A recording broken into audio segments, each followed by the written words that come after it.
Hello YouTube, long time no see. So, quick disclaimer, I don't really have time for editing videos these days, busy with a lot of stuff, so I'm gonna try and do this all in one take. Um, so fair warning, it might have some more mistakes than my other videos. Hopefully, no, I won't need to edit out any loud noises. And it's also been a long time since I've played Dominions, so hopefully I won't screw anything up or be wrong about some changes that have been made lately, but I think I still have a pretty good handle on it. So this is my second video on spellcasting schools in Dominions. Some people have been requesting that I actually finish making all the spellcasting or little tutorials to all the different casting schools in Dominion. See, that's one of the things I'd normally edit out.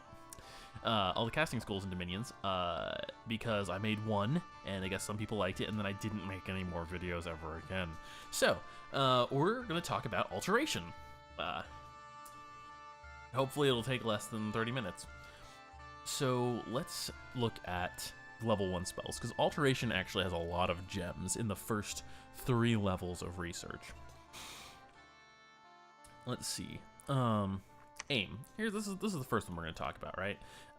Gives units increased precision. Not super useful for actual ranged units, but what it is useful for is buffing your mages, especially if you're going to cast things like Thunderstrike, or if your mage has only a little bit of air magic and some other pathing. If you're going to cast any spell that's very effective if it actually hits enemy units and not so effective if it misses.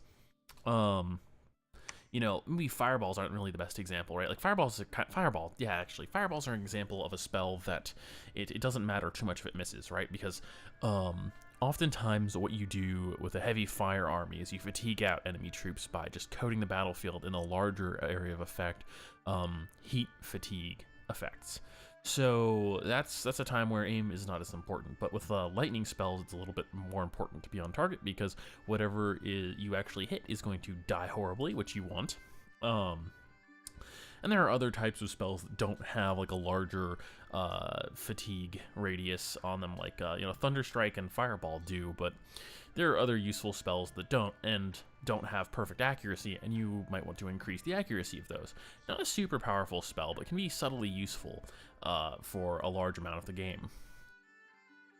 Now let's talk about, there's a few in here. Fist of Iron I should probably cover briefly. This is kind of an interesting spell. Theoretically, it's incredibly good, especially if you have like 4 earth pathing or so, because for every extra level the caster is, the number of effects are increased, and the damage is increased, right?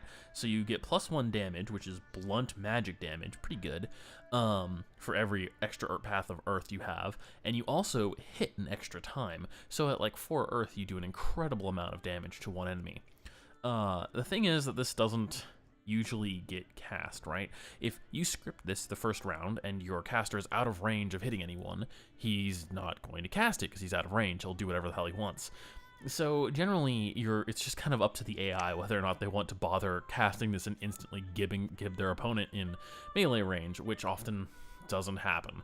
But it's kind of one of those things where, like, if it gets cast somehow, it's pretty good. See, this is not really this is going to be more useful later, right? So Earth Grip, right? You suck a guy into the ground, they can't move unless they succeed a strength check in breaking free. So it's kind of bad versus giants, for example, but versus human armies, it's amazing. Or even just armies that aren't that much stronger than humans, like monkey armies and stuff. Actually, no, I think they are just as strong as humans. So a lot of people, it's effective versus a lot of people. And super effective versus enemies that are weaker than humans, like Kalians. So, Earth Grip is not the super awesome one. We're going to get to that in level 2, but it's good to describe it now. Now, Personal Luck, this is probably one of the top-notch gems in this tier, because Personal Luck, I think it's a 75% chance of not dying when you should die, right? So, blows are magic, yeah. So I think effects that instantly kill you, like Soul Slay, bypass this. However, like if someone hits you with a sword and it should take off your head, there's a chance that it will not do that. and it's a random roll each time, so your unit can get lucky and just avoid death over and over and over until eventually they win the day. Now, after a certain number of successes, you know, it's fairly probable that eventually you're going to get your head lopped off, but it's still a very good spell. And I think that covers most of the good stuff here. I guess I should quickly mention Bark Skin and Skeletal Body as well, though. Skeletal Body makes you take half damage from piercing weapons. It gives you the like piercing resistance, I think is what the ability is called. It's super good in just the right circumstance. For example, like if you have some big monster pretender, for example, that has one death path or more, and you quickly research level 1 Alteration, and you know you're going to be going up against cavalry or a lot of spearmen or something, you don't want him to get injured, you know, that's a good way to reduce the damage he's going to take. In general, just if your caster is some sort of big fighting guy, and you're going up against a lot of spears, Skeletal Body is great. Otherwise, kind of useless. It's good versus arrows as well, obviously. Bark Skin is not super great in and of itself. It's not going to be effective on most of the people that can actually cast Bark Skin. However, its later iterations are going to get super duper good. Bark Skin increases your base protection, I want to say, to 10. How effective it's going to be kind of depends on the units you cast it on. If you cast it on something like Maenads, for example, and from Pangea, it's very, very good. This one is caster only, but there are later versions. You can cast more people, and then I want to describe them in as much detail. So let's move on to level 2. This is where we start to get really exciting spells. Like, some of the spells in level 1, they're good for being level 1 spells, but some of the spells in level 2 and 3 are just good. So let's start at the top. Phantasmal Warrior. This is a handy utility spell you can use to kind of gum up an enemy's army if you have a bunch of mages spamming it. It's not very powerful, but when you don't have much else for your Air 1 mages to do, this is something helpful for them to spam over and over again. Mirror Image, it's more actually, this is actually really good for mages that have a very high level of air magic because it, wait, does it not actually go up and, oh, you know what? No, yes. It doesn't show the effect on here, but a skilled air mage will get more images than a less skilled one. So, for very skilled air mages that are thugs, this is a very good spell. Basically prevents you from getting hit. Oh, wrong thing. Now let's go to like probably the number 1 thugging spell in level 2 Alteration. Quicken Self, 1 water. Right? This gives you quickness. It means you get extra attacks and extra movement speed and extra defense. It's extremely good. Extra attacks are super duper powerful, and extra defense is very good on most of the units that can actually cast Quicken Self. So if you have water-based thugs, this is like a really key spell for you to get. It's a good. This by itself is a good reason to rush Alteration. Stone Skin, not as good as Quicken Self. I believe it gives you 15 base protection. And you take additional damage from cold. Oh yeah, and Bark Skin earlier probably won't surprise you to realize that it causes you to take extra damage from fire, and if you have that negative fire resistance, you'll continue burning if you're set on fire. So watch out for that. So Stone Skin is, I mean, it raises your protection. It does what it says it does. It's very good until you get fatigued, and then it's not so great. Like all protection bonuses. Earth Meld. This is kind of an all-star spell.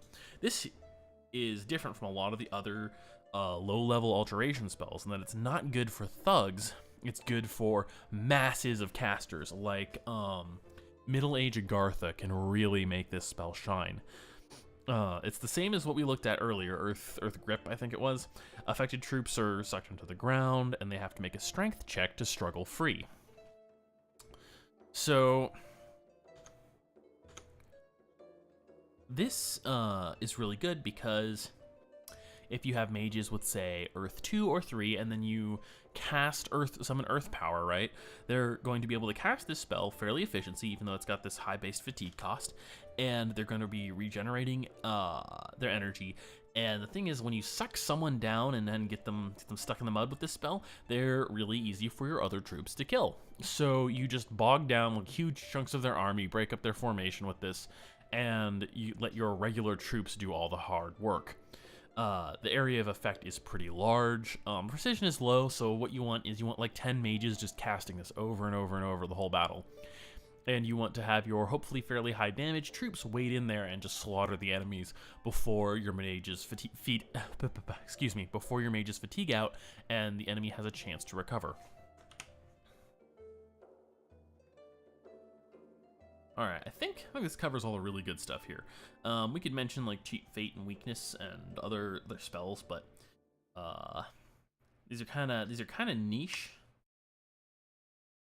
This is kind of actually a neat spell. Ice Shield works kind of like the air shield that you can get as an item. The thing is, it randomly blocks half of the attacks. Just not that strong. Although certainly not useless. So yeah, we're gonna skip over the rest of these. They have their uses. Combustion, for example, is a decent thug killing spell. Cheat Fate will block one attack against you. Useful. But we're gonna move on to level 3, where we've got some other really useful stuff. So let's talk about Mist Form. Actually, we're gonna go straight to Mist Form. This spell is extremely good. It's the reason why a few different nations that have thug mages, well, it's the reason their mages can actually thug, right? It reduces damage you take to 1 damage. It'll break if you take a super hard hit or if you are hit by a magic weapon, but if you're fighting normal human troops, that's not going to happen. And there's a very wide variety of situations where you can use this, like mostly attacking province defense, taking only 1 damage per turn and then having, say, regeneration or some way to get hit very rarely, like high defense, means that you'll be able to kill a huge number of enemy units, probably without dying. It also will drastically reduce the odds of you getting any sort of permanent injury because you're only taking 1 damage at a time, so you're not going to take massive damage to the arm and have your arm chopped off or anything.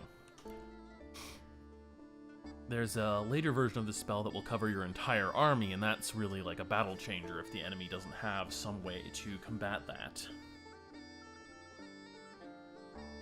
So let's see, what else is really good here? Iron Skin and... should I even say protection is super critical? Let's cover it really quick. Protection is just like Bark Skin, but it affects an area of effect of 1 square.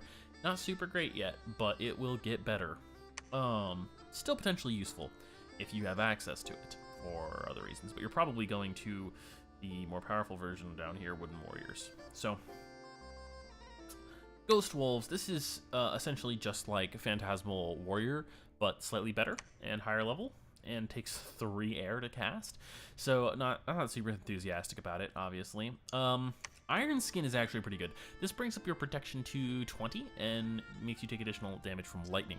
So if you're fighting air mages, it's not a good idea, but otherwise it's great. 20 protection is kind of that point where you're immune to most weapons when you're under 50 fatigue.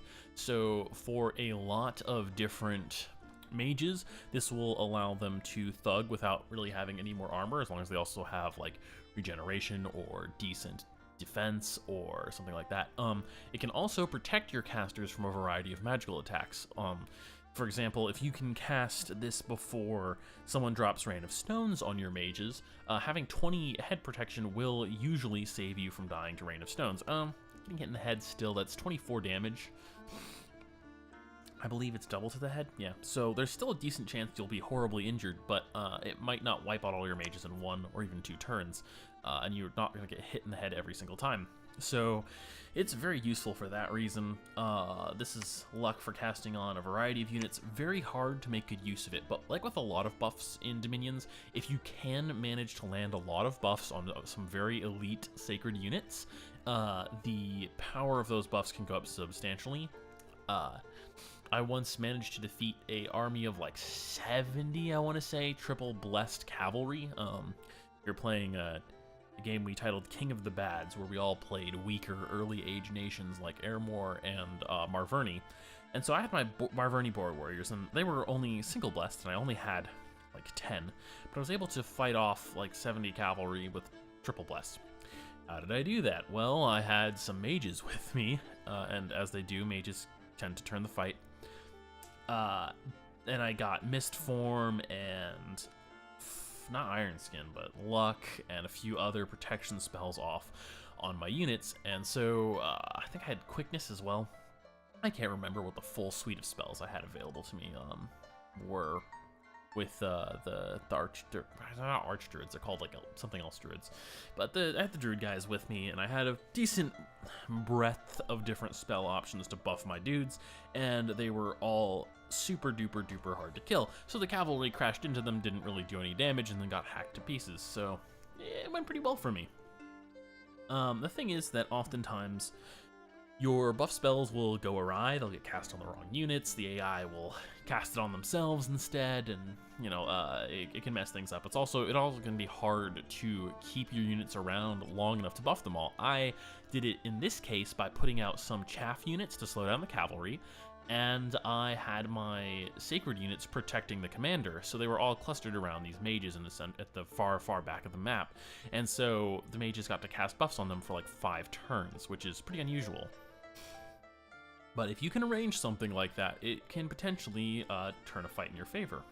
Okay, let's go on to level 4 spells. Let me remind myself what this does. Okay, never mind. So here we're going to talk about Liquid Body, Quickness, probably not Woven Winter, Curse of Stones, Body Ethereal, that's one of the things I used to win that fight with the Boar Warriors. Yeah, those are the ones. Shrink is also kind of nice, and so is Swarm, but Destruction is good too. This is just a really there's a lot of spells that I like in Alteration. So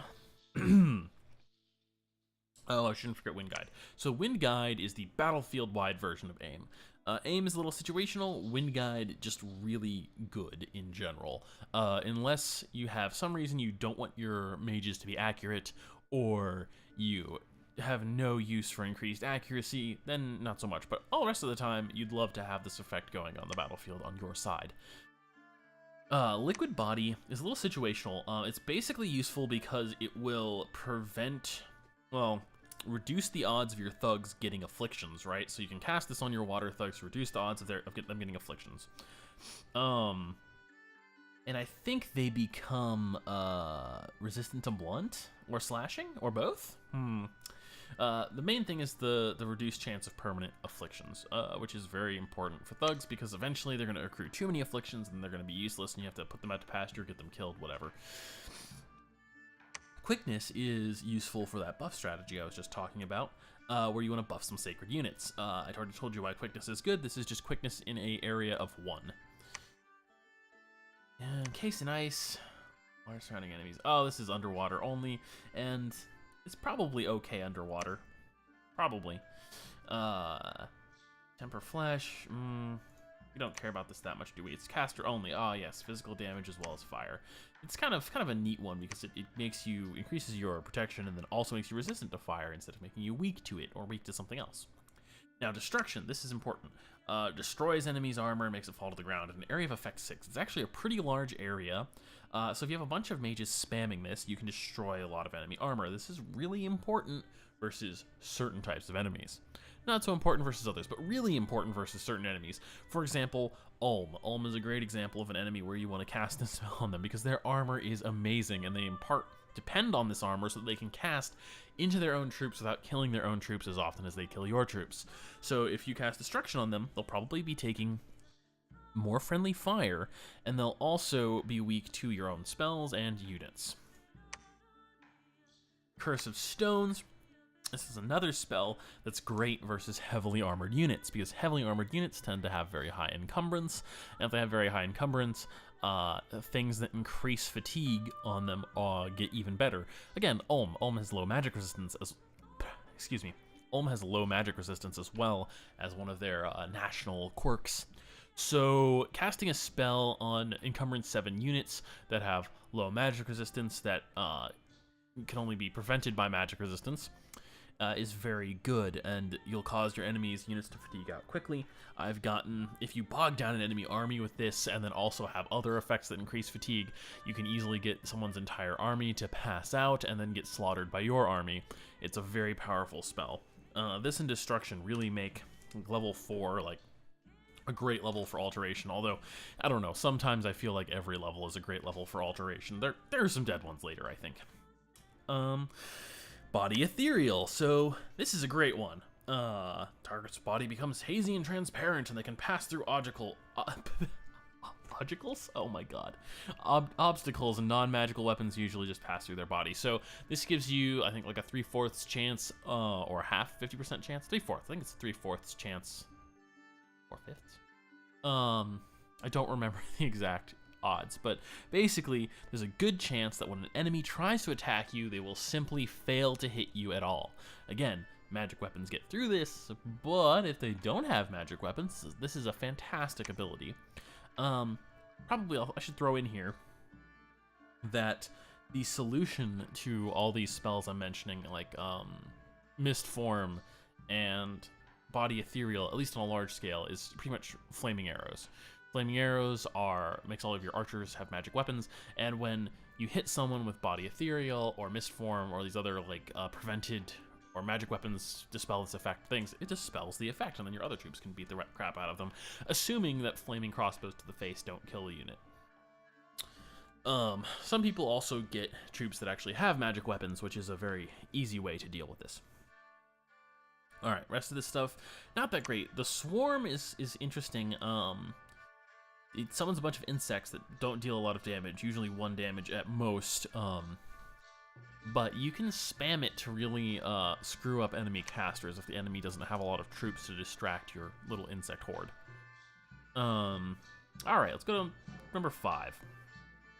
So, most of these not that exciting. Phantasmal Army, Bone Melter, Iron Warriors, Maws of the Earth, and Invulnerability, I think Drain Life, not Drain Life. Wooden Warriors, Mother Oak are all worth mentioning. Phantasmal Army is just like that Phantasmal Warrior spell earlier, except it creates 25 plus Phantasmal Warriors. If you have a couple casters casting this spell, especially if they're high enough that they won't fatigue out, high enough air magic pathing that they won't fatigue out immediately, or you give them enough gems to reduce the cost that they won't fatigue out immediately, this is a really good spell. Cast it, say, 4 times. That gives you 100 plus Phantasmal Warriors. These guys don't do very much, but they are, I guess you call them like tanks, buffers, distractions. They're distractions. They're decoys for your regular troops. They can eat spells. They can eat crossbow bolts. It doesn't really matter. They slow the enemy army down and give your army a chance to do more. So if you say brought 15 mages to the battle and you have 5 of them cast this and all the rest of them cast Thunderstrike, that puts you in a very good position. Also, you don't care about accidentally Thunderstriking your own Phantasmal units, whereas Thunderstriking your own army is a little bit painful to see happen. So, very good spell. In general, downside is it's 4 air pathing, which makes it pretty hard to cast.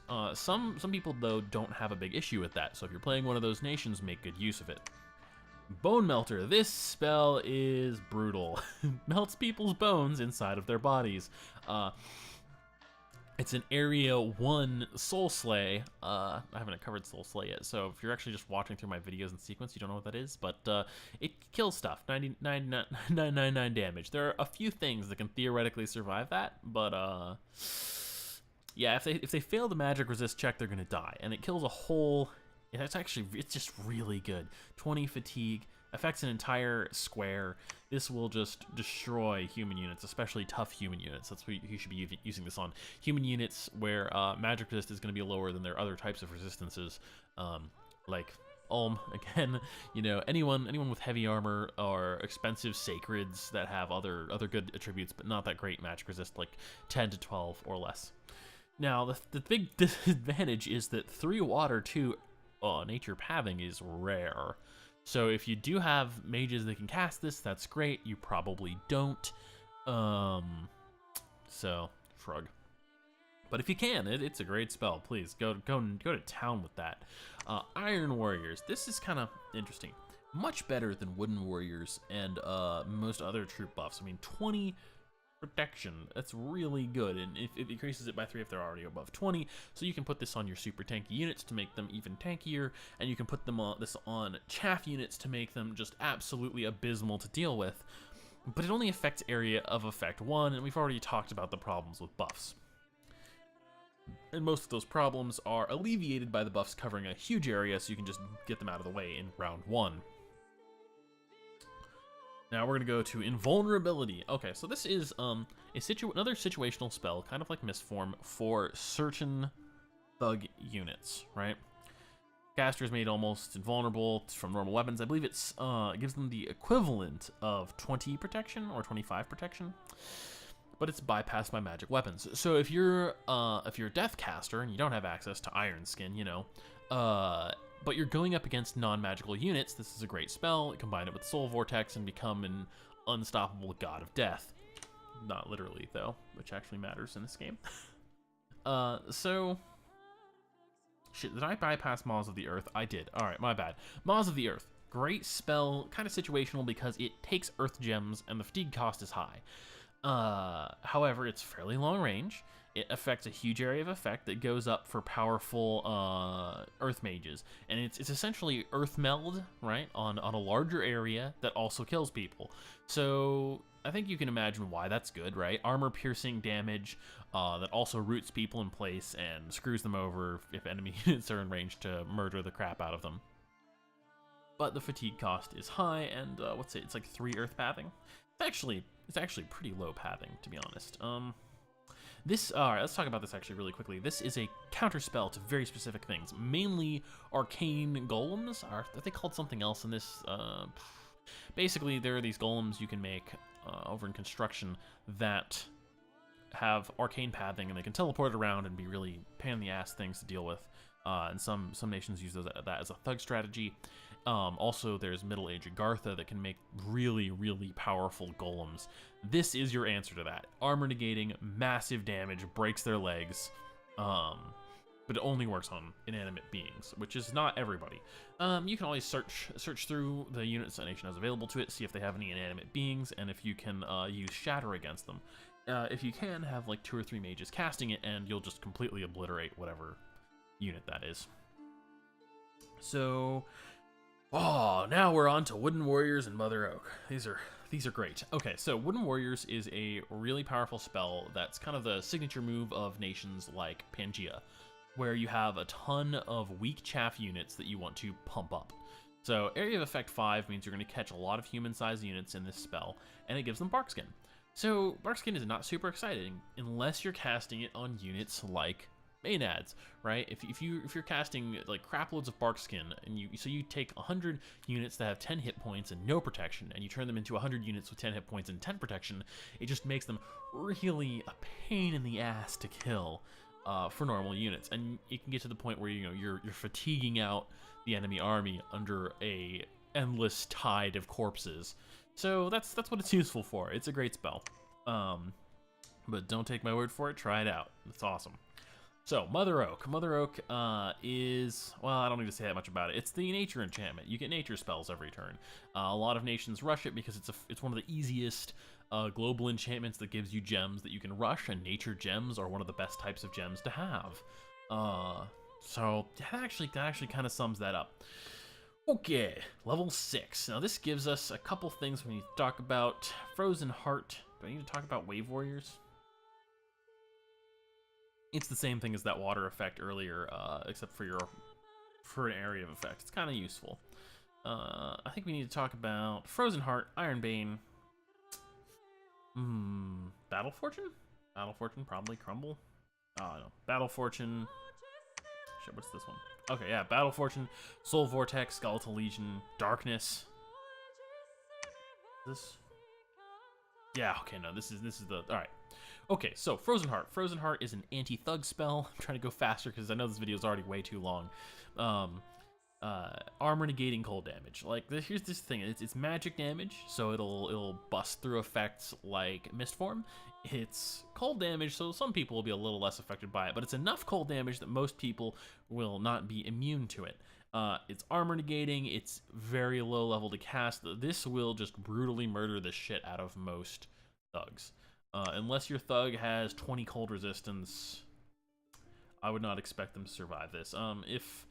I mean, 15 actually, theoretically, that should be okay. But if you have like a high level 4 water mage casting this too, because it's +2 damage for each caster level, it's pretty hardcore. That spell kills shit very effectively. It's not good versus big armies, but versus thugs, it's great. Ironbane is fantastic. We talked about destruction earlier and how great it is to destroy the armor of heavily armored armies, right? Well, Ironbane is kind of like the version of that that's you really just want to cast all the time, unless the enemy has... I think now this doesn't work on bronze armor. No, I think it does. Unless the enemy has like terrible armor already. Like if you're trying to cast this on Pangea, where they probably aren't even wearing armor, that's not going to work. But if you're casting this on Man, or if you're casting this on Ohm, or if you're casting this on, crap, I forgot the name of the Inquisitors. The Inquisitor guys, you know who I'm talking about. This is embarrassing that I don't remember them. I play them a lot, too. Any of the human nations that wear armor, any of the giant nations, this is going to be very, very effective. It causes all of the armor of all the soldiers on the battlefield to break. Here's the thing, it affects your soldiers, too. So you better be sure that you're going to buff your troops with, say, wooden warriors or something. Or that you have troops that have naturally tough skin, like you're playing Pangea. This is a great spell to cast as Pangea. So, it has a drawback. It definitely has a drawback, but it's extremely good in the right nation's hands. This is not quite the really good one.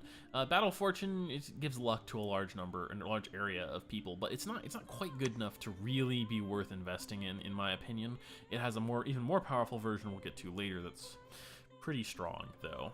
Soul Vortex. This one is great. An area of effect around the caster of units have their life sucked out of them, and this heals the caster and gives them reduces their fatigue. So this is one of the like top-notch, high-level thug spells, right?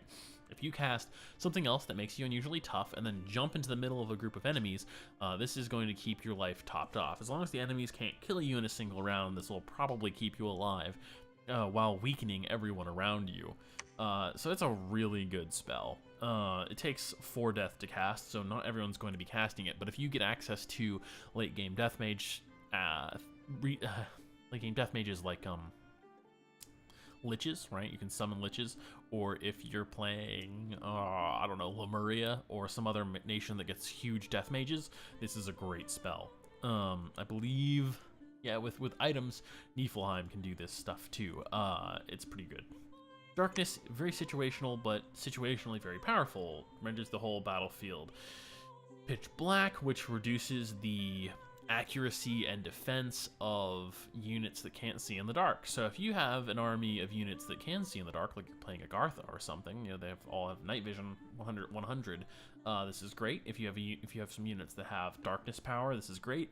And if the enemy doesn't, then it's great. But if the enemy does, then it's kind of a production to put on, right? 400 fatigue, 4 death gems, takes 4 death pathing, but you actually need more than that because of the fatigue cost. So if you don't have a good way to take advantage of this, don't cast it. But if you're playing, say, an undead army, that's fantastic. Or if you're playing Jabalba, early age Jabalba, it's a good spell for them too. Now we're on to level 7, Phoenix Pyre. Oh, I love this spell. Okay. Gives mage limited immortality. So basically, as long as your mage still hasn't passed out from fatigue, this spell will stay active, and every time they die, it will cost them more fatigue and revive them. It is possible to make a mage regenerate fatigue so fast that this spell will never run out and they will not die. There are certain ways that they can still die. Like if they get hit with decay so many times that they get into super old age and die as soon as the battle ends, or if during the battle they are feeble-minded, this will not save them.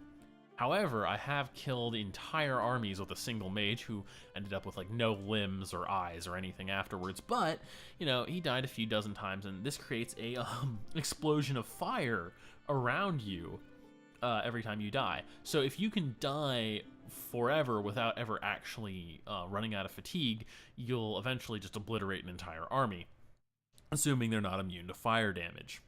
So this is pretty good. It can also be good for thugs or gods or other units that, you really don't want them to die and you expect to win the battle, but maybe they'll get hit with an unlucky arrow or something and this will save them. Keep in mind, though, that if you've cast this on mages that are deep in your own battle lines, they're going to explode and fire and possibly kill all your other mages. One of the first times I was using this, actually, a mage in the back of my battle line had this cast on them, and a lone crossbow bolt hit him in the face, and he died, and he killed all the other mages near him, who had also cast this spell. So then all my mages started poofing around the battlefield, often exploding on top of each other and killing each other, and the result was that most of my army died, and most of my opponent's army died, and no one was happy. It was pretty funny to watch, though. So, let's see, what else have we got here? Fog Warriors, already talked about this. This is Mist form for your entire army. It's insanely good if the enemy doesn't have a counter to it. If they can't counter this by doing some sort of magic attack to the entire battlefield, you're probably going to just run over them. It's really hard to deal with your entire army taking only 1 damage per hit. And it works against everything that isn't a magic attack, including some spells. Let's see. Marble Warriors, this is Stone Skin for a huge area of effect, 25 units. Very good. You're going to get even better versions of it in the next couple levels, but it does take a while to get there, so for this period of time in between, it's great. Bone Grinding. Alright, so this is hard to use, but incredibly good. Armor negating damage that gives every troop on the battlefield a limp. That can really reduce the effectiveness of an army. The thing is, it hits everyone, including your units. So typically you want to bring in a Lich or some other necromancer you don't care about dying, but who somehow has the pathing required to cast Bone Grinding. Maybe they're immortal or something. Oops. Maybe they're immortal or something, and they probably come in and they cast it and they die. Or they cast it, and preferably they cast it like 3 or 4 times and then they die. So you need someone with like 9 death pathing. This is kind of a job for your pretender, probably. This is one reason to take the Master Lich, take Death 9, and now you have someone where late game someone's coming in with a big army and you walk him out of your capital and onto the army, and you cast this 1, 2, 3 times, and then he dies, and he respawns in your capital, and you walk him into the army again, and you cast it 1, 2, 3 times, and you can't kill a few units each time. And eventually their army is pretty broken down from this, especially if you're playing a nation that has like undead units or something that doesn't really care about this. Then you go and fight their army after they've been severely damaged by this, and maybe some of their more powerful but fragile HP units have died. Now let's talk about mass protection. I think this is like the super version of Swarm, and you got Curse of the Frog Prince, right, where you turn someone into a frog. This basically just gets rid of a unit. That's actually kind of decent. Magic resistance negate, so it's not really a lot better than other effects like Soul Slay, really, but it is in nature pathing, so that's something. Mass protection, though, Bark Skin for everyone. This is a spell that's amazing if you're a nation like Pangaea, and not amazing if you're facing anyone that has access to fire magic. So keep that in mind. It's fairly simple. Enemy has fire mages, don't cast it. Enemy does not have fire mages, go nuts. Well, alright, to be fair, it's not worth it to cast it if you're playing a nation like Ulm, who have super heavy armor already and won't get any protection bonus from this. Unless you maybe expect your opponent to cast Ironbane, or you want to cast Ironbane. So you could be playing a normal, I don't know why you'd have, yeah, there's some nations that would have access to mass protection. So you could be playing a normal human nation that has, nature magic and earth magic through whatever means, and you want to cast Ironbane. So you cast Ironbane, you cast mass protection, then when the armor falls off your troops, they still have 10 protection. When the armor falls off your enemies, they have nothing. Okay, we're almost done. Let's talk about some of the final great spells. And these are where you get to like, these are the spells that are supposed to win you the game, hopefully.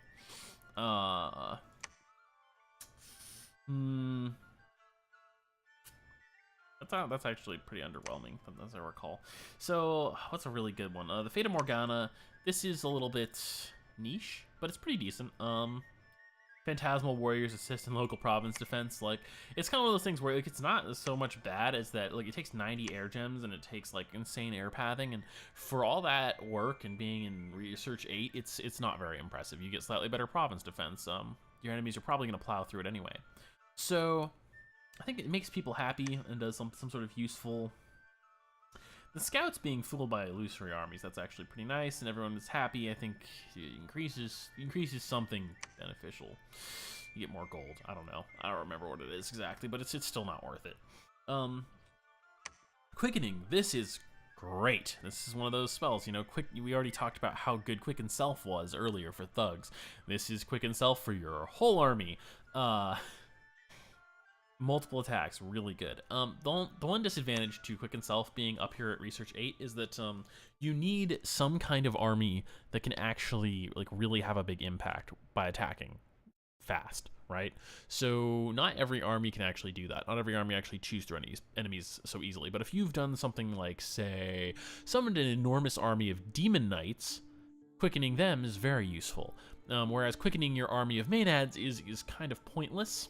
So, you know, bear in mind, like, that's what all these buff spells are for. You take units that are good or that have some sort of like useful utility ability, like the flagellants for Marignon. That's the guys I can remember the name of earlier. Middle Marignon. They attack twice per turn, right? When they attack. So if you quicken those guys and they're blessed a little bit, that's really good. But if you quicken Maenads, it's really underwhelming. So same sort of thing applies here. If you can get an army of elite units and then quicken those, that can potentially win you games, especially if they have some other useful ability like flying, so they can go to the back of the enemy army and kill all the casters. But if you can just quicken normal foot soldiers, it's not very exciting at all. But that's where some of the other spells in here can come in useful, like... Ground Army's not that great. Will of the Fates, alright. All friendly units receive luck for the rest of the battle. This is really good. If you do something like cast, it's hard to get all these effects on there, but maybe you have your Pretender helping out, and you cast Fog Warriors, right? So your whole army has Mist Form, and your whole army has Unnatural Luck, so that they avoid killing blows sometimes. And then you quicken some of your army, or cast, heaven forbid, get to level 9 and cast Mass Regeneration. You can stack up some seriously amazing effects, or effects that are just really hard to beat your way through. Now, a lot of these still leave you vulnerable to fatigue, which is a big problem in big endgame battles. In large endgame battles, often other players will have access to really good buffs too, or really good units, or just a shitload of units, like 10,000 undead or something insane like that.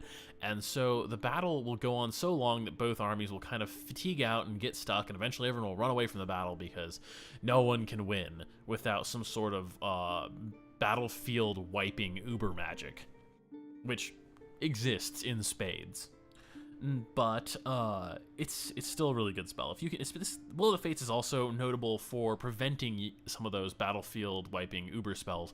The same is true for Fog Warriors, because it will absorb an attack before dissipating. So they have to hit you with multiple battlefield-wide uber wipe spells. So if you have like multiple mages and you can cast Fog Warriors with some really powerful national mage that has a lot of items on him, and you can cast Will of the Fates with your Pretender, and you can cast, say, Army of Gold or Lead or something with another character somehow, that's a way to win a battle. That's a way to really just soak up a lot of game-winning magic from your opponent.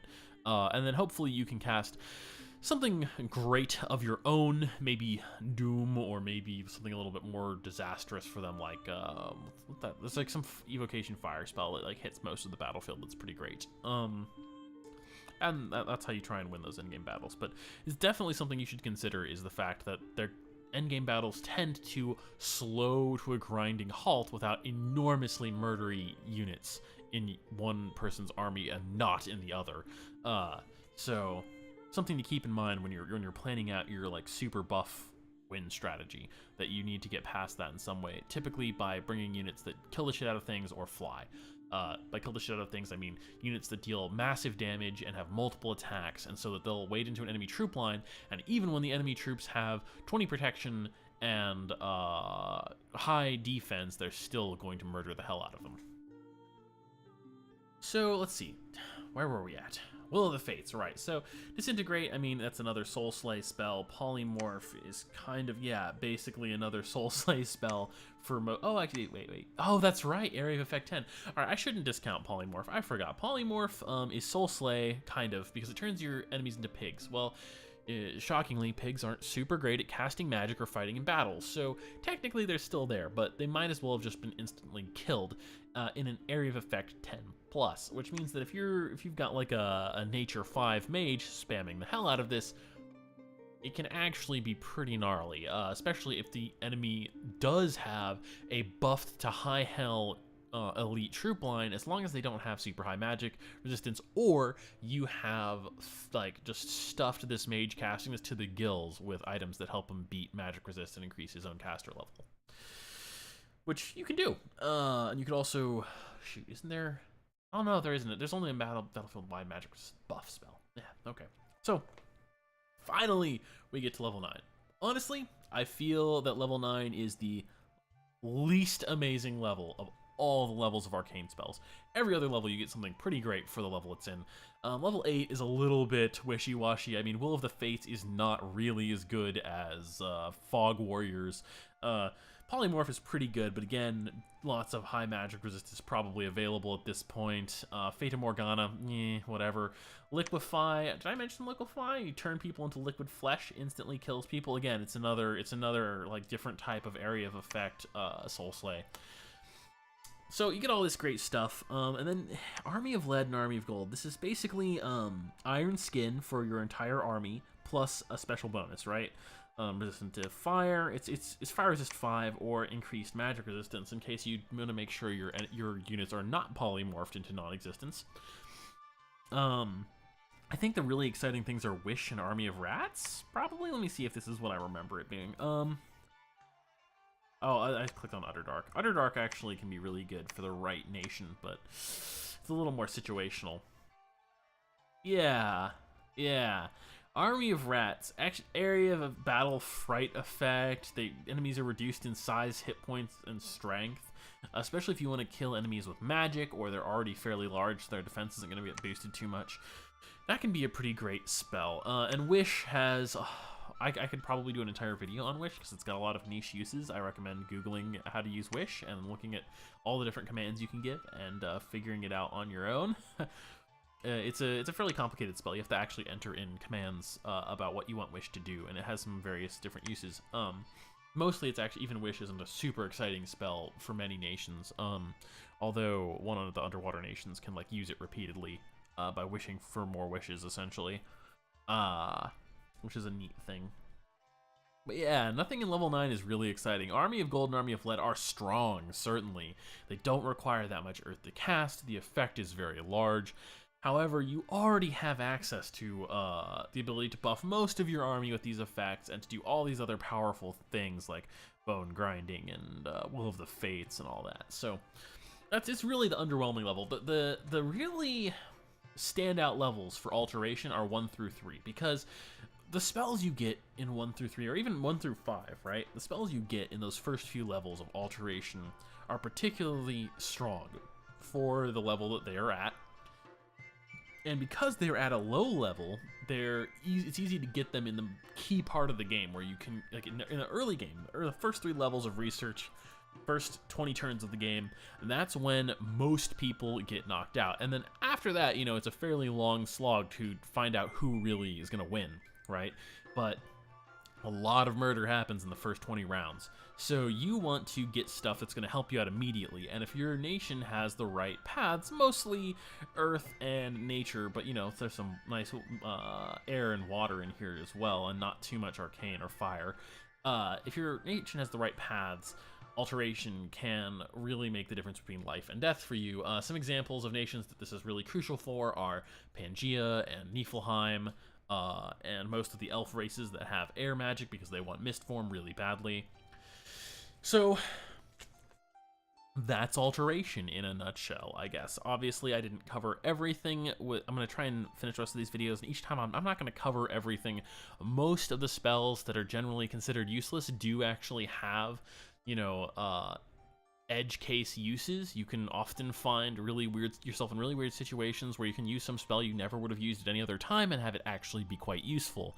And that's one of the neat things about the more advanced levels of playing Dominions. But I think I've covered all the really like workhorse spells that at least one or more nations will use regularly almost every single game that they're in. And the rest of them are really more special situation types. If I found any mistakes, please point them out to me. I'm sure there are a few in here, especially since I'm a bit rusty and I am not going to be editing this video. Hopefully it's, knock on wood, hopefully it's not too terrible. I know I made a few goof ups, but alright, I guess I should call it there. I will be making more videos, although I can't make any promises on how long it's going to take me to get to the rest of the magic schools. Probably another month or two before I finish this series. Alright, thank you very much for watching.